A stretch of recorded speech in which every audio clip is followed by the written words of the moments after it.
har været så se den her, jeg har på hovedet, den der. Nej, så vil jeg, jeg så vise hvordan man laver den her. Så prøv at se her. Du tager sådan et helt almindeligt sæt af 4 papir.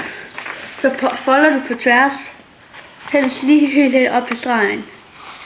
Sådan her, og så folder du stop. Og så der hvor du har foldet, altså her, der så folder sådan nogle ind. Men hvis du vil, så tager du lige der sådan her. Men du må ikke folde hele vejen i. Så laver du lige sådan her. Upti, sådan her. Så tager lige se hvor du har, hvor den skal være. Ja. Så, sådan her. Så folder du lige helt ind til stregen. Så det er efter hvad han gør. Det er ikke klogt. Og så det der på hver sin side. Gør hvad han gør. Papirsmageren.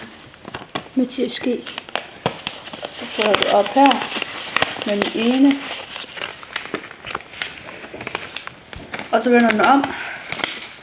Og så folder du op til hjørner herop til papir her.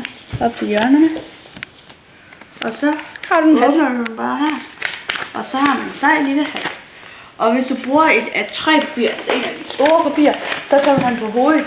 Men den her, de er sjove nok at lege med. Prøv at se her. Du kan faktisk godt bruge det som en båd. Ja, brug det som båd. Prøv at se her. Så lad os Men I om børnehaven, der kan jeg lave en med sort. Så har jeg en sjov hat. Ja, men vi vil sige farvel. Hej. Prøv at se her. Der er så pytfugle. Der er sådan en læg. Prøv at se her. Whoopty.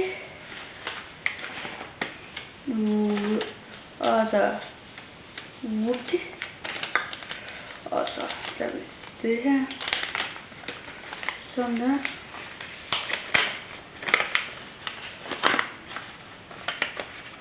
Bip bip. Wow, hold da, det var varmt, hva'? Og der blev meget varmt.